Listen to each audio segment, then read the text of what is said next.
نحمده ونصلي ونسلم على رسوله الكريم اما بعد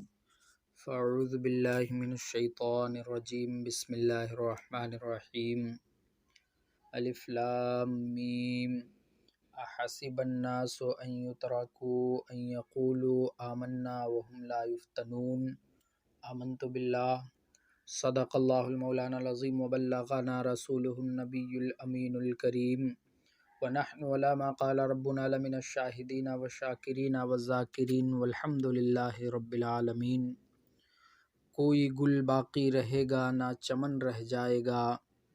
کوئی گل باقی رہے گا نہ چمن رہ جائے گا، پر رسول اللہ کا دین حسن رہ جائے گا۔ اور ہم سفیر و باغ میں ہیں کوئی دن کے چہچہے، بلبلیں اڑ جائیں گی سونا چمن رہ جائے گا۔ اطلس و کم خواب کی پوشاک پہ نازا نہ ہو، اطلس و کم خواب کی پوشاک پہ نازا نہ ہو، اس تن بے جان پر خاکی کفن رہ جائے گا، اس تن بے جان پر خاکی کفن رہ جائے گا۔ آئیے ہم اور آپ عقیدت اور محبت کے ساتھ اپنی اور ساری کائنات کے مرکز عقیدت گنبد خضرا میں آرام فرمانے والے سرکار، ڈوبی نیا کے کھیونہار، دونوں عالم کے مالک و مختار، نائب پروردگار حضور احمد مجتبیٰ محمد مصطفیٰ صلی اللہ تعالی علیہ وسلم کی دربار گوہربار میں دل کی گہرائیوں کے ساتھ گنبد خضرا کی جانب لو لگا کر کے درود پاک کا نذرانہ پیش کریں۔ اللہم صلی علی سیدنا و نبینا مولانا محمد معدن الجود والکرم وعلی آلہ بارک وسلم۔ صلو علیہ صلاۃ و سلام علیکہ سیدی یا رسول اللہ وسلم علیکہ یا حبیب اللہ صلی اللہ تعالی علیہ وسلم۔ عزیزان محترم، حمد و صلات کے بعد میں نے قرآن مجید کی آیات بینات کی تلاوت کرنے کا شرف حاصل کیا۔ اللہ جل مجدہ الکریم قرآن مقدس کے اندر ارشاد فرماتا ہے، الف لام میم احسب الناس ان يتركوا ان يقولوا آمنا وهم لا يفتنون، جس کا ترجمہ یہ ہے، کیا لوگ یہ خیال کیے ہوئے ہیں کہ صرف یہ کہنے سے کہ ہم ایمان لے آئے چھوڑ دیے جائیں گے اور ان کی آزمائش نہیں کی جائے گی۔ عزیزان گرامی، اللہ رب قدیر فرماتا ہے کہ صرف بندے کے لیے ایمان لانا کافی نہیں ہے، صرف ایمان کی دولت سینے میں موجود ہونا بندے کی نجات کے لیے کافی نہیں ہے، بخشش کے لیے کافی نہیں ہے، بلکہ بندے کو آزمایا جائے گا، بندے کو امتحانات سے گزرنا پڑے گا۔ یہ اللہ فرماتا ہے، کیا لوگ یہ خیال کیے ہوئے ہیں کہ صرف یہ کہنے سے کہ ہم ایمان لے آئے چھوڑ دیے جائیں گے، ان کی آزمائش نہیں کی جائے گی؟ اللہ رب قدیر اپنے بندوں کو آزمائش میں ڈالتا ہے، امتحانات سے گزارتا ہے۔ بندے پر اللہ رب قدیر کی طرف سے آزمائش آتی ہے، اللہ خوب جانتا ہے کہ میرا بندہ کس طریقے کا ہے، میرے بندے کے حالات کیسے ہیں، لیکن اللہ رب قدیر ہمیں اور آپ کو آزماتا ہے، پریشانی دے کر کے، کبھی نعمت دے کر کے، کبھی خوشی دے کر کے، کبھی غم دے کر کے، جس طریقے سے اللہ رب قدیر چاہتا ہے ہمیں آزماتا ہے، ہمیں پرکھنے کے لیے، جانچنے کے لیے کہ ہم اپنے وعدے پر کتنا کھرا اترتے ہیں۔ اور انسان دنیا میں آئے، ہم اور آپ دنیا میں آئے تو دنیاوی زندگی میں انسان کے ساتھ دکھ اور سکھ دونوں لگے رہتے ہیں۔ پریشانی اور آرام، سکون اور تکلیف، یہ بندے کی دنیاوی زندگی میں وابستہ رہتے ہیں اور دونوں چیزیں لگی رہتی ہیں۔ کبھی بندہ خوشحال ہے، کبھی بندہ آرام اور سکون میں ہے، مالی اعتبار سے سکون میں ہے، کبھی جسمانی اعتبار سے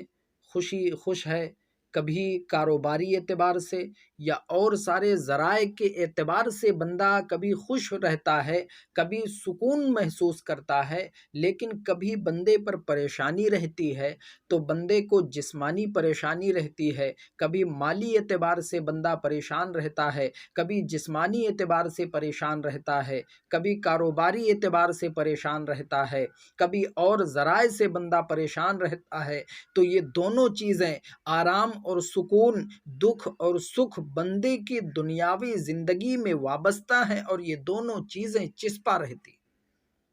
اب ہمیں کیا کرنا ہے ایسے ماحول میں؟ ہمیں کس چیز کی ضرورت ہے؟ جب اللہ رب قدیر کی طرف سے ہمیں اور آپ کو کوئی نعمت ملے تو ہم اللہ کا شکر ادا کریں۔ اور اللہ رب قدیر نے ہمیں اور آپ کو دنیا میں پیدا فرمایا، ہم اور آپ دنیا میں آئے تو اللہ رب قدیر نے انسانوں کی دنیاوی زندگی میں دکھ زیادہ رکھا ہے، پریشانی اور تکلیف کو زیادہ رکھا ہے۔ اور اس بات کو مزید کھل کر کے بیان کی جائے تو یوں ہے کہ اللہ رب قدیر اپنے بندوں کی دنیاوی زندگی میں تکلیف اور پریشانی کو زیادہ پسند فرماتا ہے۔ دنیاوی زندگی میں بندوں کی تکلیف کو اللہ زیادہ پسند فرماتا ہے۔ آقا کریم صلی اللہ تعالی علیہ وسلم حدیث مبارکہ کے اندر ارشاد فرماتے ہیں کہ بندے مومن کا وجود اگر تھک جائے، اگرچہ رزق حلال کمانے کے لیے تھکا ہو، بندے کا جسم تھک جائے، اپنے ذاتی معاملات میں کیوں نہ تھکا ہو، اس کے پاؤں میں اگر ایک کانٹا بھی چبھ جائے، اللہ پھر بھی بندے کے گناہ کو معاف فرما دیتا ہے۔ ہمارے اور آپ پر جب پریشانی آتی ہے، مصیبت آتی ہے، تکلیف آتی ہے تو اللہ رب قدیر پریشانی، مصیبت اور تکلیف کی برکت سے ہماری خطاؤں کو معاف فرما دیا کرتا ہے۔ یہ اللہ کی طرف سے آزمائش ہوا کرتی ہے، یہ اللہ کی طرف سے امتحان ہوتا ہے۔ اگر ہم اس امتحان میں سچے اور کھارے اترتے ہیں تو اللہ رب قدیر ہماری خطاؤں کو معاف فرما دیتا ہے۔ اور بندے پر جب پریشانی آتی ہے، بندے پر جب مصیبت آتی ہے تو بندے کے گناہ کو لے کر کے جاتی ہے، بندے کو سجا کر کے، سنوار کر کے، بندے کو خوبصورت بنا کر کے پریشانی جاتی ہے۔ اور ہر پریشانی کے بعد، ہر مصیبت کے بعد، ہر تکلیف کے بعد اللہ نے آسانیاں بھی رکھی ہے، اللہ نے سکون بھی رکھا ہے، تکلیف کے بعد، پریشانی کے بعد اللہ نے آرام بھی رکھا ہے۔ تو جب بھی یہ ہماری اور آپ کی ذمہ داری بحیثیت اللہ رب قدیر کا بندہ ہونے کے ناطے بنتی ہے کہ اللہ نے ہمیں اور آپ کو پیدا فرمایا، ہماری اور آپ کی زندگی میں تکلیف کو زیادہ رکھا اور اللہ پریشانی کو زیادہ پسند فرماتا ہے۔ تو جب ہمارے اور آپ پر کوئی پریشانی آئے تو ہم اس وقت صبر و رضا کے لیے، اللہ کی رضا کے لیے، اللہ کو خوش کرنے کے لیے صبر کر کے پریشانی کے ایام کو گزار دیا کریں۔ حضرت ام ایمن یہ حضور کے رضائی والدہ ہیں۔ ایک مرتبہ حضور سے ملاقات ہو گئی، اللہ کے رسول صلی اللہ تعالی علیہ وسلم نے ارشاد فرمایا، اماں جی خیر تو ہے؟ تو ام ایمن رضی اللہ تعالی عنہا نے جواب دیا، بیٹا اللہ بھلا نہ کرے بخار کا، اللہ اس میں برکت نہ کرے، میرا تو پیچھا ہی نہیں چھوڑتا، ہر وقت مجھ سے چپٹا رہتا ہے، ہر وقت مجھ سے چمٹا رہتا ہے، اللہ اس میں برکت نہ کرے، اللہ اس کا بھلا نہ کرے، ہر وقت مجھے چھوڑتا ہی نہیں۔ تو رحمت والے نبی ارشاد فرماتے ہیں، اماں جی بخار کو برا نہیں کہتے، یہ جب آتا ہے تو بندے کے گناہ لے کر کے جاتا ہے، بندے کو پاک اور صاف بنا کر کے، بندے کو خوبصورت کر کے، بندے کو سجا اور سنوار کر کے جاتا ہے، بندے کے سارے گناہ لے کر کے جاتا ہے، بخار کو برا نہیں کہتے۔ تو ہمارے اور آپ کی بھی ذمہ داری بنتی ہے کہ جب ہمارے اور آپ پر پریشانی آئے، کوئی مصیبت آئے تو ہم صبر کر کے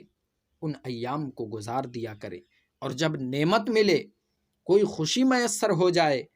تو اس وقت ہم اللہ رب قدیر کا شکر ادا کر لیں۔ آقا کریم صلی اللہ تعالی علیہ وسلم حدیث مبارکہ کے اندر ارشاد فرماتے ہیں کہ مومن کے لیے خیر ہی خیر ہے۔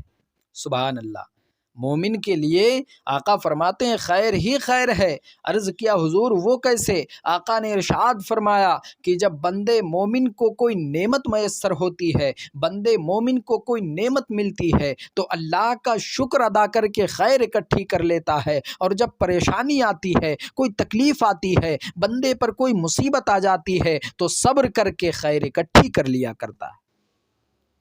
آقا نے فرمایا کہ بندے مومن کے لیے خیر ہی خیر ہے، اگر تکلیف ہے تو صبر کر کے خیر اکٹھی کر لیا، اگر آرام میں ہے تو اللہ کا شکر ادا کر کے خیر اکٹھی کر لیا۔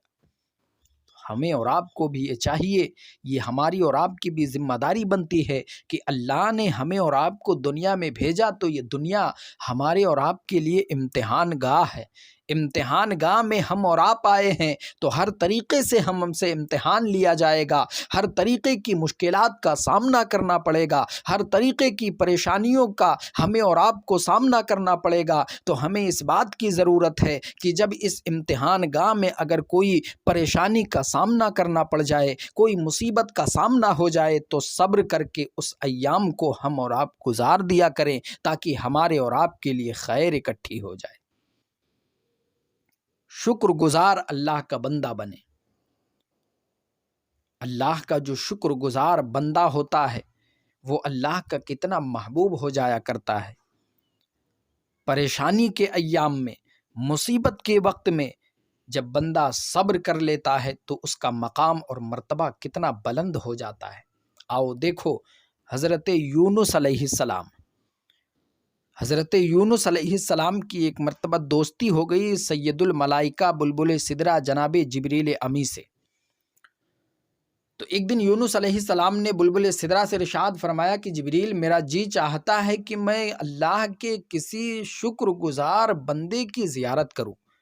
میرا جی چاہتا ہے کہ اللہ کے سب سے زیادہ متقی اور پرہیزگار عبادت گزار بندے کی زیارت کروں، میں اس سے ملاقات کروں۔ سید الملائکہ بلبل سدرہ جناب جبریل امی یونس علیہ السلام کو فلسطین لے کر کے گئے، اپنے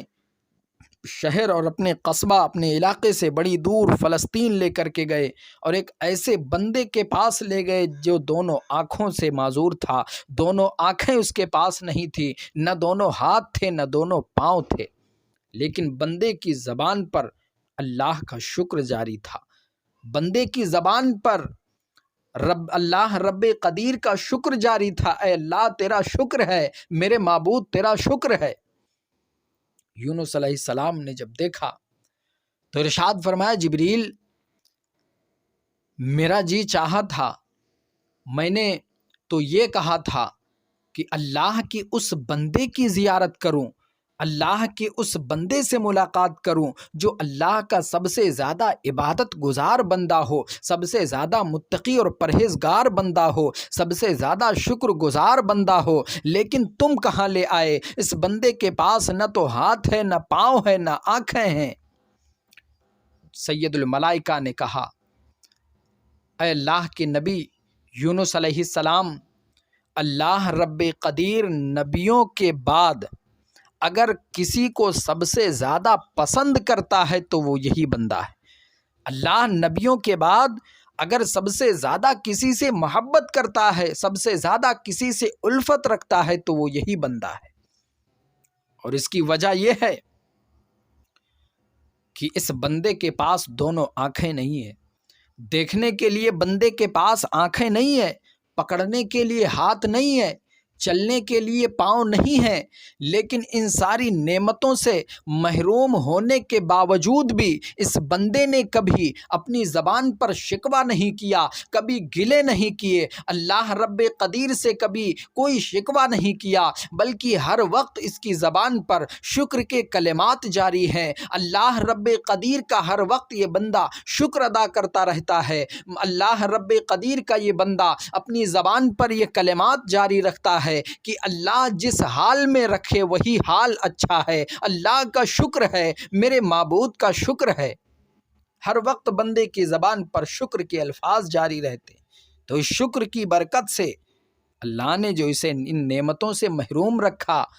پاؤں کی نعمت، ہاتھ کی نعمت، آنکھ کی نعمت سے محروم رکھا، لیکن بندے نے کوئی شکوہ کوئی گلہ نہیں کیا، تو اس کی برکت سے اس بندے کا یہ مقام اور یہ مرتبہ ہو گیا ہے کہ اللہ رب قدیر نبیوں کے بعد اگر سب سے زیادہ کسی سے محبت کرتا ہے تو وہ یہی بندہ ہے۔ عزیزان گرامی، آج ہمیں اور آپ کو بھی اس بات کی ضرورت ہے کہ جب اللہ رب قدیر کی طرف سے کوئی پریشانی آئے، کوئی مصیبت آئے، تو ہم اور آپ ان پریشانی کے ایام کو صبر کر کے گزار دیا کریں۔ ہر پریشانی کے بعد اللہ رب قدیر نے آسانی بھی رکھی ہے، اور اللہ رب قدیر بندے مومن کو چھوٹی پریشانی دے کر کے، چھوٹی تکلیف دے کر کے بڑی پریشانی بڑی تکلیف سے اللہ بچا لیا کرتا ہے۔